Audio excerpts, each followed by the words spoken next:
But you touched on some really great points. The first being, loneliness and isolation, particularly in COVID. I mean, I don't think anyone's ever experienced what we've gone through, and I would say in Melbourne, you know, that would have been equally as, or even more harsh. But how do you get people comfortable with opening up their homes if they've never Yeah. considered doing that? Because, and you mentioned, let's say the 55s demographic, which would have a huge quantum of rooms available. How do you get them comfortable if they've Yeah. never considered doing something like that? Yeah. So it's what you don't want to do is go into the mindset of having to convince them Yeah. or educate them, because then you're assuming that they're going to, you know, they're, we come from an assumption that what are they experiencing right now? It's a basic customer premise. What are their pain points? Yes. The pain points are that right now, if you've got a mortgage, how many interest rate hikes have we had this year?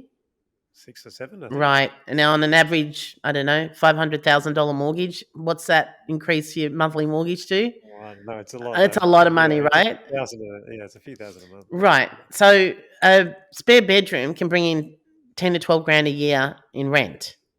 There's your interest rate There's your hikes hikes. covered, Yeah. right? So, or the other thing that we're experiencing at the moment is a worker shortage, right? There's, let's talk about tourism, regional tourism later. But there are hospitality businesses that are not opening full hours because they can't find staff, because they can't find affordable housing for them, or trying to get a house cleaner these days. I think you can it's insane just to get someone to turn up. Gardeners, tradespeople. There is a massive worker shortage. Mm. Childcare would be another one.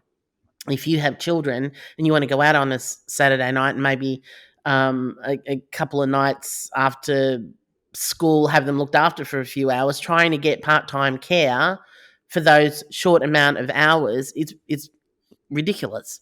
But if you've got somebody in the house who's living there, who's happy to actually do that to offset part or all of their rent, well, then you've got a really great arrangement. That spare bedroom in your house all of a sudden becomes pretty damn exciting, right?